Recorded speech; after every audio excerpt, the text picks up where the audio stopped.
Halo pemirsa GPR TV dari Sabang sampai Merauke, dari Miangas hingga Pulau Rote. Bertemu lagi bersama saya Mona Azari Nisak dalam Kominfo Newsroom. Halo pemirsa GPR TV dari Sabang sampai Merauke.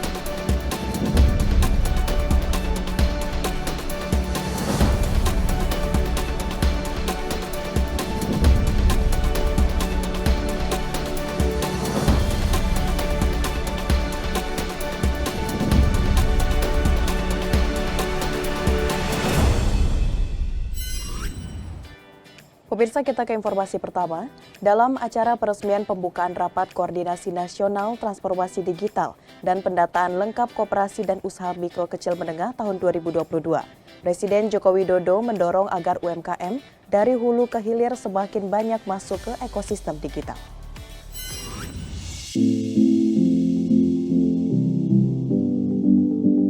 Presiden Republik Indonesia Joko Widodo dalam sambutannya di pembukaan Rakornas Transformasi Digital dan Pendataan Lengkap Koperasi dan UMKM kembali mengingatkan terkait target pengembangan UMKM dan koperasi di tanah air. Presiden meminta agar target 20 juta UMKM onboarding atau Go Digital masuk ke marketplace tahun 2022 bisa tercapai.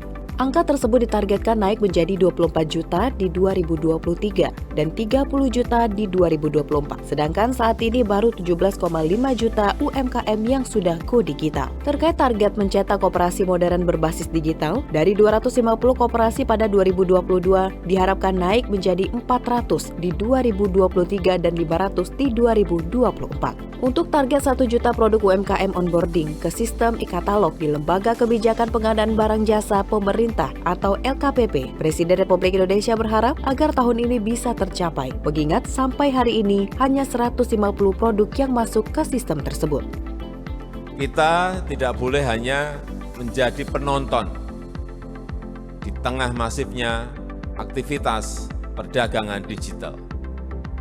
Kita harus membanjiri marketplace, UMKM koperasi harus membanjiri marketplace dengan produk-produk dalam negeri, produk-produk UMKM kita.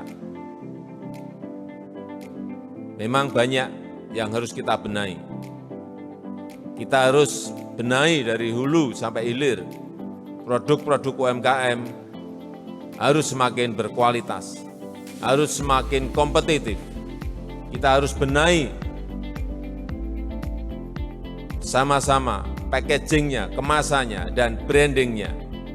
Untuk itu, Presiden telah menandatangani Perpres Nomor 2 Tahun 2022 tentang pengembangan kewirausahaan nasional 2021-2024 dan meminta adanya basis data tunggal UMKM yang bisa mengarahkan pengembangan agar lebih fokus.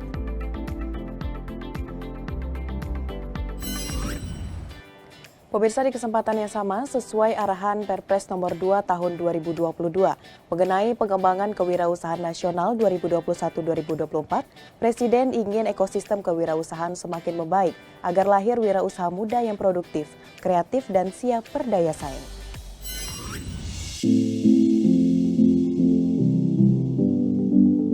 Selama 2 tahun dilanda pandemi COVID-19, digitalisasi digunakan untuk bertahan di tengah situasi yang sulit oleh pelaku usaha agar tetap mampu produktif di tengah pembatasan aktivitas dan mobilitas. Pada masa pandemi, ada 17,5 juta pelaku UMKM yang masuk dalam ekonomi digital. Namun, jumlah ini belum cukup dan harus ditingkatkan untuk mendorong transformasi digital. Presiden Joko Widodo dalam peresmian pembukaan Rakornas Transformasi Digital dan Pendataan Lengkap Koperasi dan UMKM menargetkan pada tahun 2022 sebanyak 20 juta UMKM masuk ke dalam platform digital. Hal tersebut sesuai dengan Perpres Nomor 2 Tahun 2022 mengenai pengembangan kewirausahaan nasional 2021-2024. Presiden menginginkan ekosistem kewirausahaan semakin membaik agar lahir wirausaha muda yang produktif, kreatif, dan siap berdaya saing.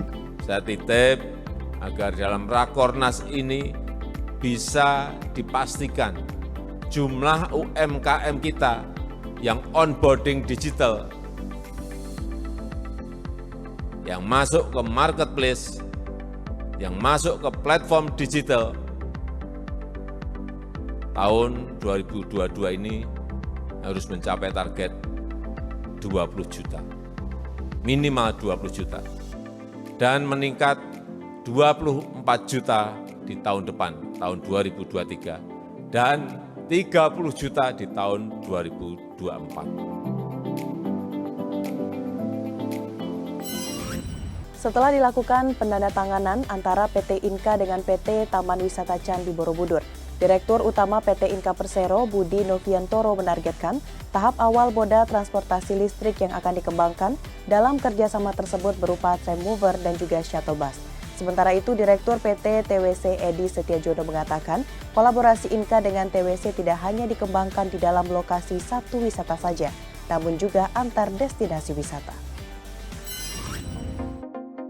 PT Inka menandatangani perjanjian kerjasama dengan PT Taman Wisata Candi Borobudur Prambanan dan Ratu Boko mengenai pengembangan moda transportasi listrik di kawasan wisata budaya dan cagar budaya, Minggu 27 Maret 2022. Dirut PT Inka Budi Noviantoro mengatakan, tahap awal moda transportasi listrik yang akan dikembangkan dalam kerjasama tersebut berupa tram mover dan shuttle bus. Kedua moda tersebut akan digunakan di kawasan Taman Mini Indonesia Indah untuk gelaran KTT G20 2022 di Indonesia. Tram mover ini kan sesuatu yang baru ya, sesuatu yang baru secara teknologi dan secara modal saya kira akan menarik, jadi ikonik nanti di Taman Mini Indonesia. Jadi harapan nanti pas ada delegasi G20 yang bisa menikmatin lah indahnya Taman Mini menggunakan tram mover. Direktur PT TWC Edi Setiajono mengatakan, ke depan kolaborasi Inka dan TWC tersebut tidak hanya dikembangkan di dalam lokasi satu wisata saja, namun juga antar destinasi wisata. TWC lakukan MOU dengan PT Inka untuk khusus pengembangan moda transportasi listrik di kawasan wisata. Jadi untuk proyek pertamanya nanti kita bikin tram mover untuk aplikasi di Taman Mini.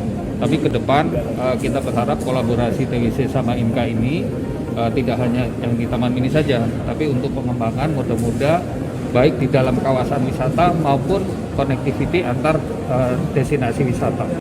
Sesuai rencana bulan depan, transportasi tram mover ini sudah dapat dilakukan uji coba di Taman Mini Indonesia Indah. Harapannya, Oktober nanti sudah dapat dioperasikan. Selain tram mover dan shuttle bus, pihaknya juga melirik kereta gantung. Badan Penyelenggara Jaminan Produk Halal Kementerian Agama bergerak mewujudkan akselerasi 10 juta produk UMK bersertifikat halal melalui 100.000 pendamping pelaku UMKM. Kepala BPJH Muhammad Akil Irham menyatakan BPJH terus mengadakan koordinasi dengan para pemangku kepentingan terkait untuk mendapatkan sebanyak-banyaknya dukungan pembiayaan fasilitas sertifikasi halal UMK tersebut.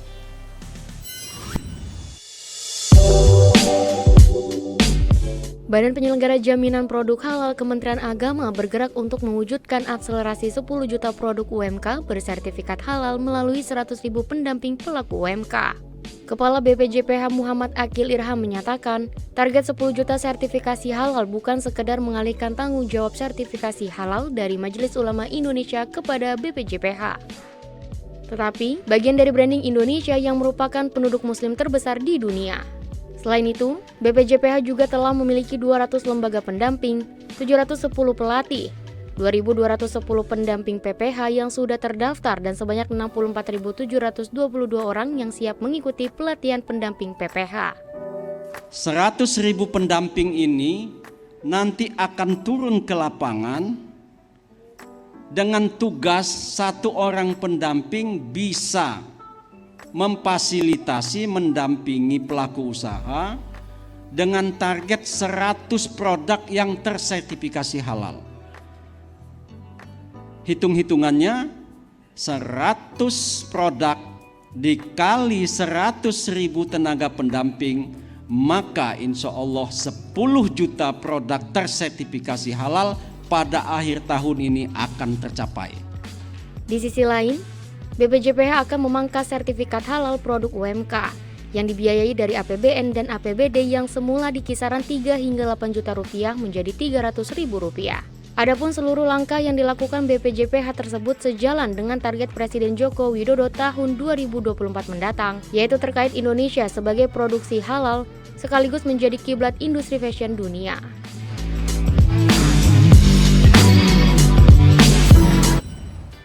Dalam mendorong pemberdayaan ekonomi masyarakat Papua, Menteri Sosial Tri Risma hari ini memberikan bantuan sosial kepada Erosaman Amagais Papua.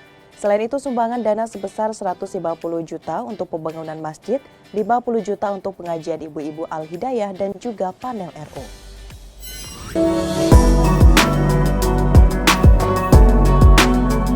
Menteri Sosial Republik Indonesia kembali mengunjungi Rosaman pada 24 Maret 2022. Dalam kunjungannya, Kemensos memberikan bantuan sosial kepada warga serta akan memasang jaringan Telkomsel. Sebelumnya, Kemensos telah memberikan bantuan sosial kepada komunitas adat terpencil atau KAT pada November 2021 lalu. Bantuan yang disalurkan berupa sembako, genset, magnetik komputer, peternakan ayam petelur, perahu longboat, dan sebagainya. Mensos Risma juga memberikan bantuan kepada warga Amagais. Bantuan tersebut berupa benih sayur, bibit buah, bibit lele, dan alat destilasi air. Risma juga menegaskan kepada warga untuk tidak segan meminta bantuan kepadanya. Sampaikan ke saya tidak mau lagi baku pukul. Saya nggak mau, nggak ada untungnya kita baku pukul. Kalau terluka kita sakit, kalau mati kasihan anak-anak. Ya, jadi tidak ada baku pukul lagi ya. Selain Rosaman dan Amagais, Mensos Risma juga mengunjungi Masjid An-Nur yang terletak di Kota Agats, Kabupaten Asmat. Mensos Risma memberikan sumbangan dana sebesar 150 juta rupiah untuk membangun masjid, 50 juta untuk pengajian ibu-ibu Al-Hidayah, dan juga panel surya. Kan Ibu Menteri ingin berkunjung ke Asmat. Jadi bantuan itu mereka mengambil kebijakan, dibilang kami belum bikin proposal Pak, bagaimana ini? Dibilang tidak usah dulu, yang penting kirim nomor rekening ke kami, nanti proposal dari belakang, seperti begitu. Maka munculnya dana itu. Artinya dana peduli masjid untuk pembangunan 150 juta, kemudian dana untuk pengajian ibu-ibu Al-Hidayah 50 juta, dan sekalian bantuan ini, panel RO.